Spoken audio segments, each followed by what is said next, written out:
আলাইকুম সবাইকে। কেমন আছো তোমরা সবাই? আশা করি সবাই ভালো আছো। আজ আমরা গণিতের এমন একটা অধ্যায় নিয়ে জানবো যেটার উপর পুরো গণিত দাঁড়িয়ে আছে। আচ্ছা, তোমাদেরকে প্রশ্ন করি, যদি পৃথিবীতে সংখ্যা না থাকতো তাহলে কি হতো? তোমার পরীক্ষায় নাম্বার দেওয়া যেত না। এই যে তুমি মোবাইল ব্যবহার করতেছো, মোবাইল থাকতো না, ব্যাংকে টাকা রাখা যেত না, এই প্রতিষ্ঠান থাকতো না। তাহলে পুরো পৃথিবী সংখ্যার উপরেই দাঁড়িয়ে আছে। তোমাদের মধ্যে কে মোবাইল ব্যবহার করো? নিশ্চয়ই সবাই। এই যে তোমার মোবাইল, এই মোবাইল শুধুমাত্র দুটো সংখ্যা বোঝায়, একটা হচ্ছে জিরো আর একটা হচ্ছে ওয়ান।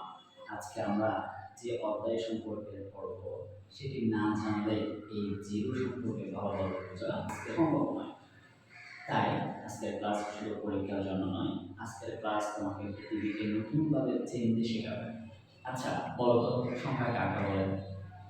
আজ আমরা বইয়ের সংখ্যা মুখস্থ করবো না, আমরা জানবো কেন সংখ্যা তৈরি হয়েছে। আজ থেকে 20,000 বছর আগে তখন কোনো স্কুল ছিল না, কোনো বই ছিল না, কোনো ক্যালকুলেটর ছিল না। একজন রাখাল ছিল, সে প্রতিদিন সকালে ভেড়া বা ছাগলগুলা চড়ানোর জন্য মাঠে নিয়ে যেত এবং সন্ধ্যা হলেই ফিরিয়ে নিয়ে আসতো। তখন তো গুনতে জানতো না বা সংখ্যা আবিষ্কার হয়নি। তখন তাহলে সে কীভাবে হিসাব রাখত?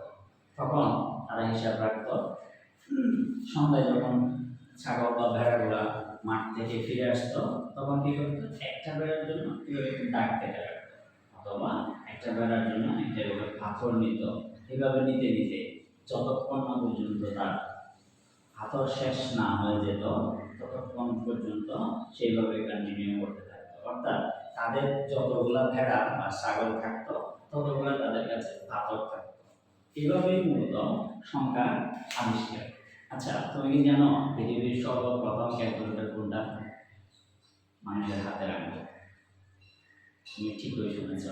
তাহলে যখন ক্যালকুলেটর ছিল না, তখন মানুষ প্রথম যোগ বিয়োগ করা শুরু করছে হাতের আঙুলের মাধ্যমে। এই যে মনে করো এখানে দুইটা, এখানে দুইটা, টোটাল হলো 4টা।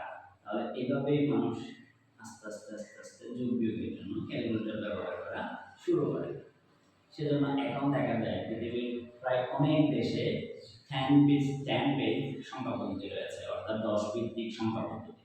যেহেতু আমাদের হাতের আঙুল হচ্ছে 10টা, তাহলে পৃথিবীর প্রায় অনেক দেশে হচ্ছে এই 10 পেজ সংখ্যা পদ্ধতিটার প্রচলন রয়েছে। তাহলে বলতো সংখ্যা কে আবিষ্কার করেছেন? কে আবিষ্কার করেন? সংখ্যাটা জন্ম হয়েছে মানুষের প্রয়োজন থেকে। আচ্ছা, যদি পৃথিবীতে সংখ্যা না থাকে তাহলে কি কি সম্ভব হতো না?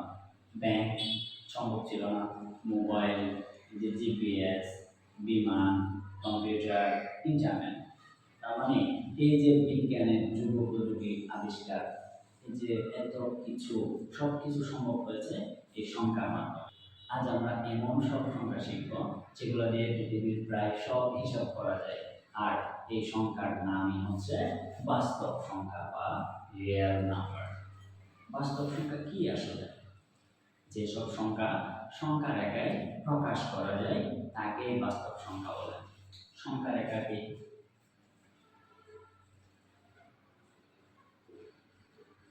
এটাই হচ্ছে সংখ্যা রেখা।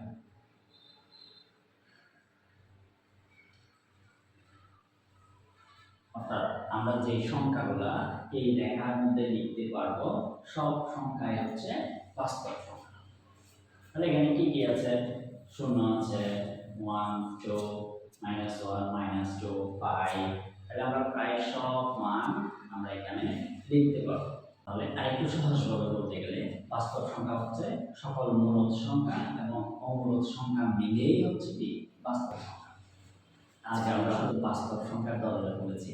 আগামী ক্লাসে আমরা জানবো কেন √2 কে ভগ্নাংশ আকারে লেখা যায় না, এবং কেন এই আবিষ্কার তখনকার সময়ে গণিতবিদদেরকে